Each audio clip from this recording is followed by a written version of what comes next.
remember Beatrice? The Tanzanian woman who escaped her uncle's plan to sell her and fell asleep on a ruthless Korean mafia boss's shoulder on that train?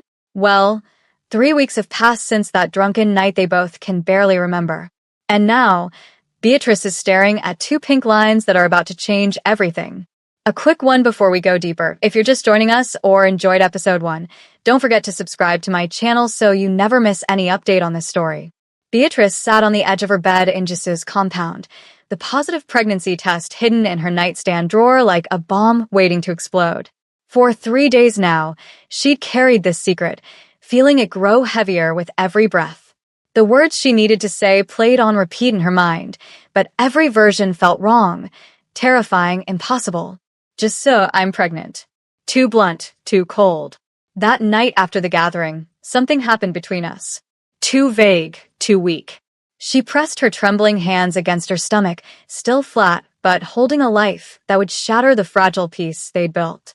This baby deserved a father who knew about them. And Jisu, despite his dangerous world, deserved the truth. No matter how complicated it made everything. Beatrice stood, pacing her luxurious borrowed room like a caged animal.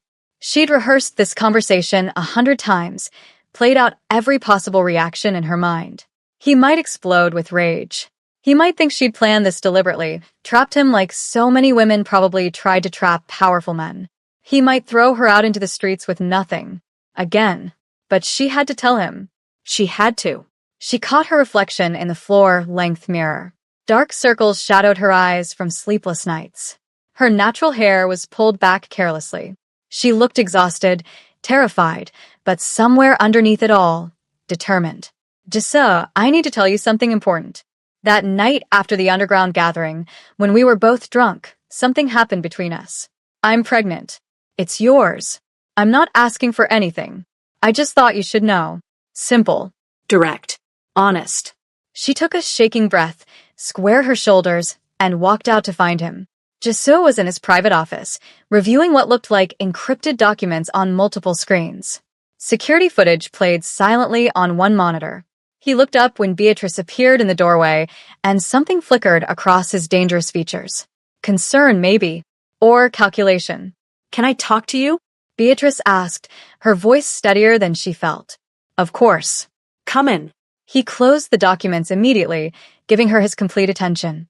That focus, that intensity, it terrified her. Beatrice stepped inside, closing the heavy door behind her. Her hands trembled so badly, she had to clasp them together. I have something I need to discuss with you. It's important. All right. He gestured to the leather chair across from his desk, but Beatrice remained standing. Her legs felt like water. Tomorrow, she said suddenly. Can we talk tomorrow? After work? Jisu studied her for a long moment with those dark, unreadable eyes. If it's important, we can talk now. No, I need to prepare what I want to say. Tomorrow. Please. He nodded slowly, but she could see the suspicion forming. Tomorrow then. After dinner. That night, sleep was impossible. By morning, Beatrice was exhausted, nauseous, and more terrified than she'd been even running from her uncle. Finally, evening arrived. After a tense dinner where she could barely eat, Jisu led her to the sitting room, closing the doors for privacy. His security stayed outside. So, he said, settling into a chair with the casual grace of a predator. What did you want to discuss? Beatrice remained standing, hands clasped so tightly her knuckles ached. That night after the gathering, when we both drank too much, something happened between us. Jisu's expression didn't change, but something dark flickered in his eyes. I remember. I'm pregnant. The words tumbled out in a rush. It's yours. I'm not trying to trap you or manipulate you or ask for anything. I just thought you should know. The silence that followed was suffocating. Jisu sat perfectly still, but Beatrice could see the storm building behind his carefully controlled mask. You're pregnant, he repeated, his voice flat and cold as ice. Yes, from that night. And you're certain it's mine? The question hit her like a physical blow. Of course it's yours. I haven't been with anyone else. How could you even ask me that? Jisu stood abruptly, the movement sharp and aggressive. How convenient. The homeless refugee I took in is suddenly pregnant with my child. How incredibly convenient. It's not like that, isn't it? His voice rose, filling the room with barely contained fury. You show up with nothing. I give you everything. Protection, money, a business, safety from your uncle. And now suddenly you're carrying my baby. Do you think I'm stupid? Do you think I don't know how women try to trap men like me? Tears streamed down Beatrice's face. It wasn't planned. We were both drunk. Neither of us ungrateful. The word cut through her protest like a knife. After everything I've done for you, saving you, protecting you, giving you a life, this is how you repay me? By trying to trap me with a pregnancy? It's not fake, Beatrice sobbed. I'm pregnant, just so. Whether you believe me or not, I'm carrying your child. Then it's not mine. He was at the door now, his face a mask of cold rage. I want you out of my house. The world tilted sideways. What? Pack your things. Leave tonight. But I have nowhere to go. You had nowhere to go before. You'll figure it out again. That's not my problem anymore. Get out. Just so please. Get out. Each word was a hammer blow. I don't want to see you here tomorrow morning. Do you understand? He walked out, the door closing behind him with a finality that felt like a death sentence. Mrs. Han found her an hour later, still standing frozen in that same spot, tears dried on her face.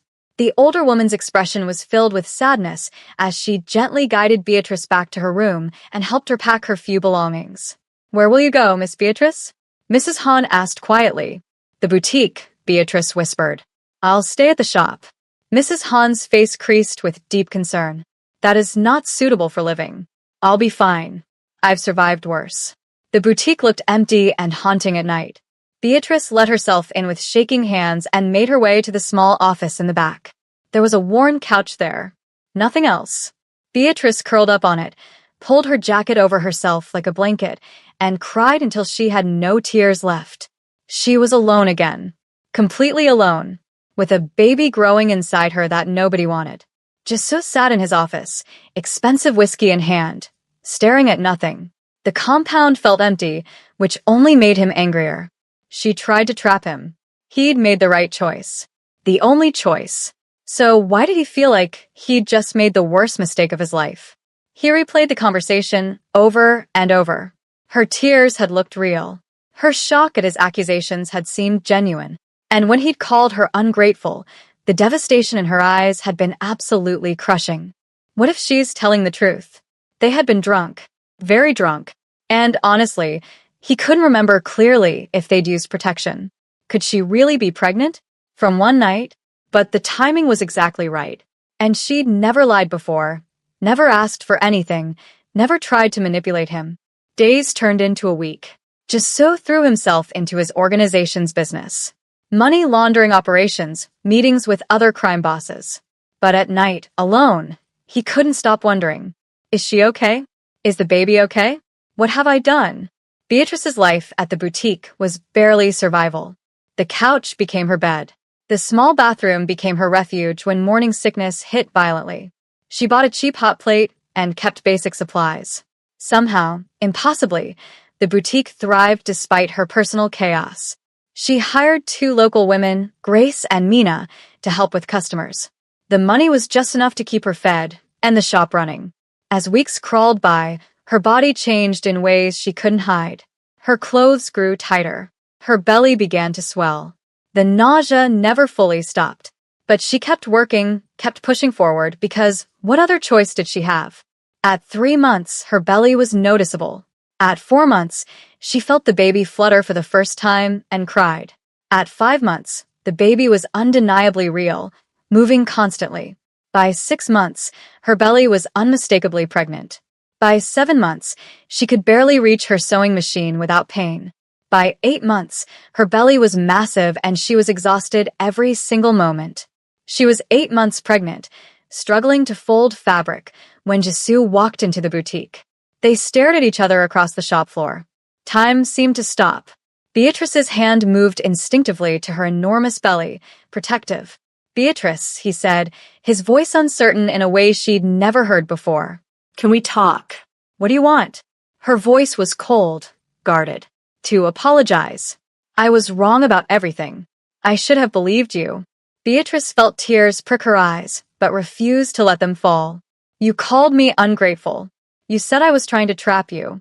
You threw me out onto the streets pregnant. I know. His voice cracked slightly. And I was wrong. So wrong. His eyes dropped to her belly, and she saw something break in his expression. Is the baby, are you both okay? We're fine. No thanks to you. I want to make things right. Come back to the compound. Both of you. Please, Beatrice.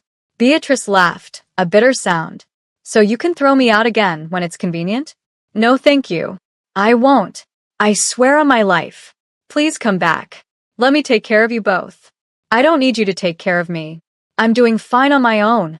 You're living in your shop, working yourself to exhaustion. You're 8 months pregnant, Beatrice. This isn't safe. I need to protect my peace. Beatrice's voice rose, echoing through the shop.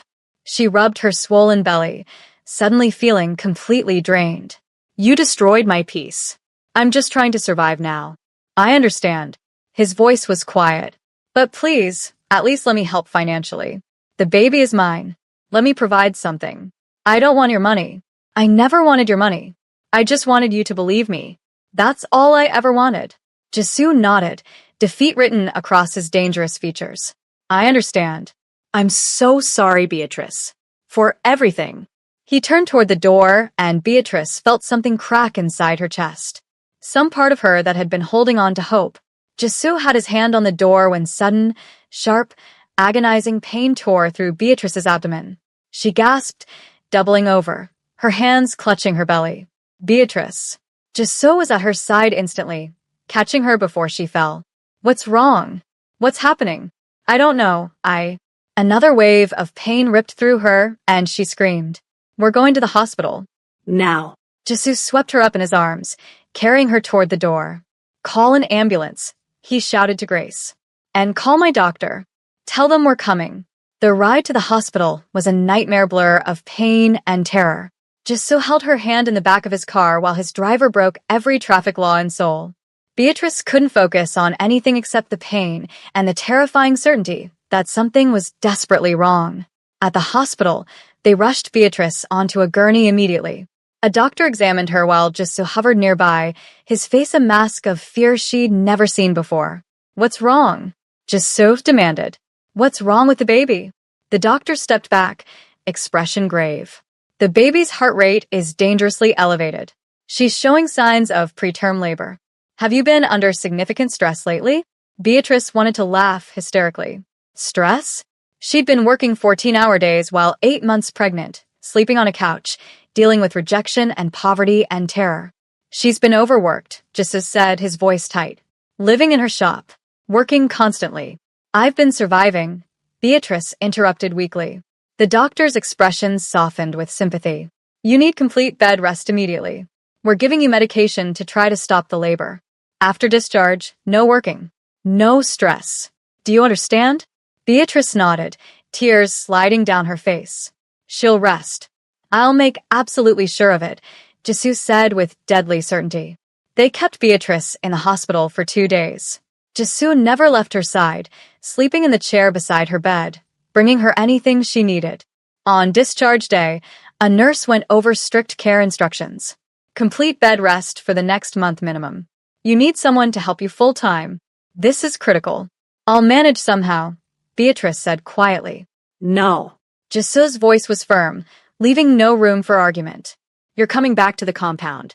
Beatrice, you can be angry with me later. You can hate me forever if you want. But right now, you and the baby need proper care. I can't. You can. And you will. You have 10 minutes to say goodbye here. My car is waiting. Beatrice looked at him, saw the determination and something else in his eyes. Fear. Real fear. She was too exhausted to fight. 10 minutes, she agreed quietly. Mrs. Han had prepared the same room, but everything was different now. Pregnancy pillows on the bed, a bassinet in the corner, fresh flowers, medical supplies neatly organized. The older woman welcomed Beatrice back with tears streaming down her face. Weeks followed in a strange, careful routine. Beatrice stayed in bed, sketching new designs on her tablet.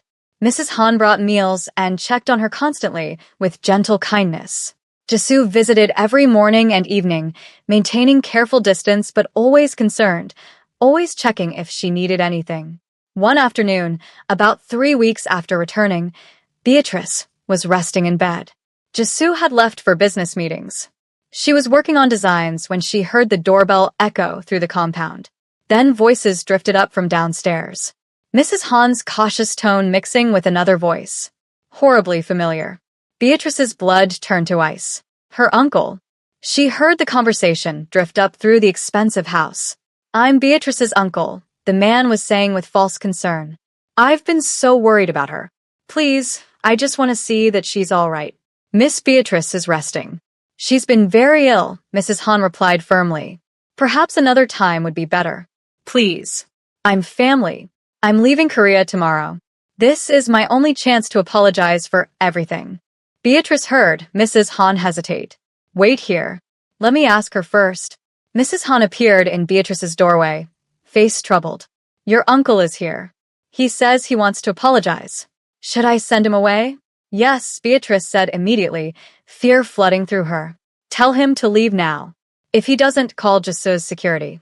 Call the police." Mrs. Han nodded and turned to go, but then more footsteps echoed. Faster. Determined. Her uncle had followed Mrs. Han up. Uncle James appeared in the doorway, and Beatrice felt like she'd been transported back to that nightmare. He looked older, more worn, but his eyes held that same calculating cruelty. "Beatrice, my dear niece," James said, voice dripping false warmth. "Look at you. So pregnant. So safe in this beautiful place. I'm so happy you're doing well." "Get out," Beatrice said, her voice shaking with rage and fear. "I came to apologize. I was wrong about the arranged marriage, about how I treated you. I was grieving your father. You know how grief makes people act strangely. Please, Beatrice. You're my only family left. You blamed me for my father's death," Beatrice said, tears starting to fall. "You tried to sell me to a mafia boss like I was property. I want nothing to do with you. Ever." James's mask slipped slightly, showing the coldness underneath. "I only wanted what was best for you. A secure future. But if you can't see that..." He glanced around at the expensive furnishings, the luxury. "I suppose you found your own way to security. I hope you're happy with your choices, Beatrice. I hope it was all worth it." "Get out," Beatrice repeated, her voice stronger now. "Mrs. Han, please make him leave. Now."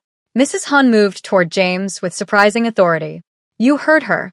Leave immediately, or I'm calling security." James smiled coldly. "Fine. I try to help you. Tried to reconcile.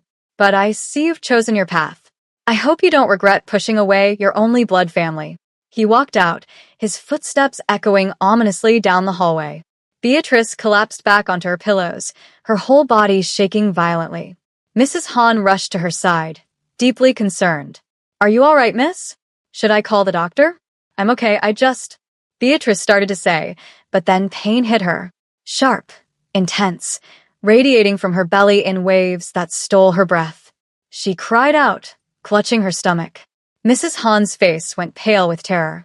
"I'm calling an ambulance. And Mr. Jisoo. Right now."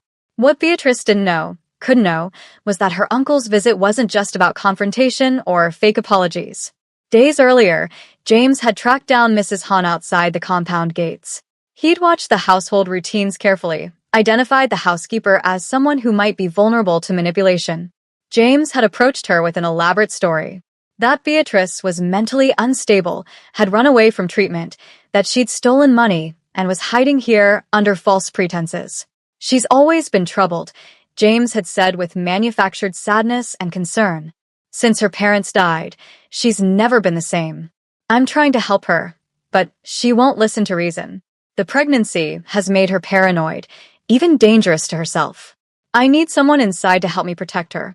Mrs. Han had been immediately suspicious. Something felt wrong about this man. But James was persuasive, pulling out forged medical documents, spinning intricate lies with the skill of someone who'd done this before. "I just need you to give her something," James had said, holding out a small glass vial. "It's herbal medicine prescribed by her doctor to calm her nerves. Just a few drops in her evening tea. The stress is very bad for the baby. Please, I'm begging you as her only family. Help me save my niece. Mrs. Han had hesitated. Every instinct screamed danger. I'll pay you, James had said, pulling out an envelope thick with cash. 2,000,001. Just for helping my niece take the medicine her doctor prescribed. She refuses to take it willingly, but she needs it. Please. I can't let her hurt herself or lose the baby. The money had been staggering. Mrs. Han's elderly mother needed surgery. Medical bills were crushing her. 2,000,001 was more than she made in 6 months of hard work. She'd taken the envelope and the vial, promising to help, hating herself but desperate. What Mrs. Han couldn't know, was that the liquid wasn't medicine at all. It was a carefully prepared poison, designed to induce miscarriage and potentially harm Beatrice permanently. James wanted that baby gone. It was the only thing binding Beatrice to the Mafia boss. Without the baby, she'd be thrown out. She'd come crawling back with nothing. And he could sell her again. For 3 days, Mrs. Han had been putting drops into Beatrice's evening tea. Just a little, exactly like James had instructed. And Beatrice had drunk it without any suspicion, trusting the woman who'd cared for her so gently. Now, watching Beatrice scream in agony, clutching her belly as pain ripped through her, Mrs. Han felt the first stirrings of terrible, horrifying understanding. Oh God, what have I done? Jisoo got the call in the middle of a high-level meeting with other crime bosses. Mrs. Han's voice was panicked, breaking. Beatrice is in labor. The ambulance is coming. Her uncle was here. Something is very, very wrong. Please come now. He was out of the room instantly, leaving shocked and offended men behind. None of that mattered. Nothing mattered except Beatrice. He arrived just as the ambulance was loading her. Beatrice was pale, drenched in sweat, crying and gasping. Jisoo jumped in beside her, without hesitation. Premature labor, very aggressive onset, a paramedic said tensely. We need to get her to the hospital immediately. Her vitals are concerning. At the hospital, they rushed Beatrice directly to the surgical floor. The baby's heart rate was dropping dangerously. Emergency C-section, the doctor announced grimly. The baby's in severe distress. We can't wait. Jisoo went in with her, holding her hand while they prepped for surgery. They cut into her belly and moments later, a weak cry filled the room. It's a boy, the doctor announced, but his tone was tense, worried. He needs immediate intervention. They rushed the tiny baby away before Beatrice could even see him properly. She tried to look, reaching out, but the doctors were already stitching her up while she lay there crying, terrified. Hours crawled by in agonizing slowness. Finally, a doctor came to where Jisoo and Beatrice waited. Your son is stable but in critical condition. Respiratory distress. For pounds, 2 ounces. Very small for 36 weeks. He paused, his expression darkening. We found traces of toxic substances in both your bloodstreams. Substances that absolutely shouldn't be there. Someone poisoned you, Miss Mwangi. Nearly killed your baby. The words hung in the air like a death sentence. Beatrice felt everything inside her turn to ice. Poisoned. There was only one person who wanted her baby dead. Her uncle. But how? He'd only visited today just once. Beatrice's mind raced frantically. But she'd been feeling strange for days now. Increasingly sick. Unless someone had been poisoning her gradually over time. But who? Who would do that? We're calling the police immediately, the doctor said. This is attempted murder. Police came, took detailed statements. Beatrice told them everything about her uncle. About the arranged marriage plan. About his threats. Everything. Jisoo called his lawyers, his connections, everyone who owed him favors. We'll investigate thoroughly, the detective promised. Finally, after what felt like an eternity, they were allowed into the NICU. Their son lay in an isolette, impossibly tiny, surrounded by tubes and wires and machines. But breathing. Fighting. Beatrice touched his impossibly small hand through the opening. Keto, she whispered in Swahili. Precious jewel. Jisoo stood beside her, and for the first time, she saw tears in his eyes. Keto Kong, he agreed softly. They stood together, watching their baby fight for every breath, fight for life. The next month was the hardest either of them had ever endured. Keto remained in the NICU, fighting respiratory distress, fighting to grow strong enough.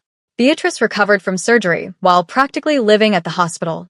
Jisoo never left them, coordinating his criminal empire from the hospital, sleeping in uncomfortable chairs, bringing Beatrice everything she needed. Slowly, miraculously, Keto improved. His lungs strengthened. He began gaining weight, ounce by precious ounce. Some days were good, filled with hope.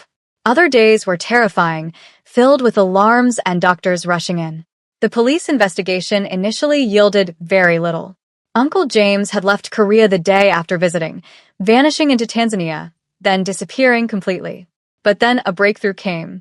Investigators found security footage of James meeting someone outside Jisu's compound gates. They enhanced the image, zoomed in. It was Mrs. Han. When confronted, Mrs. Han completely broke down. She confessed everything through desperate sobs. The money, the vial, the lies about medicine. She'd been deceived, manipulated with forged documents, and a sick mother's medical bills.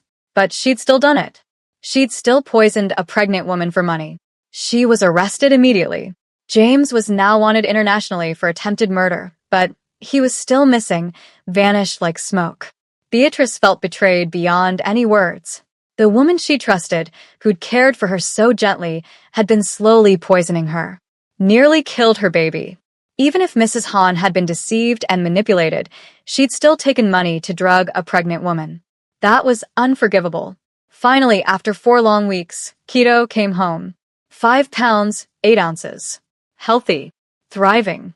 Absolutely perfect. Beatrice settled into motherhood with fierce love.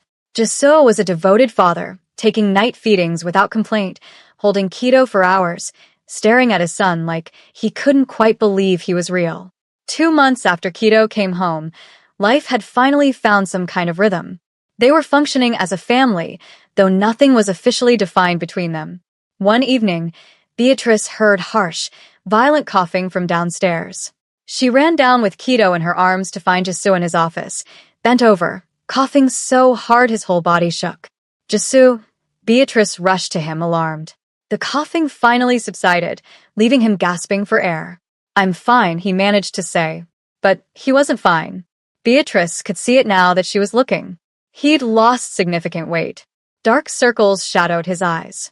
He moved carefully, like he was in constant pain. "You're not fine. How long have you been sick like this?" "I'm not sick.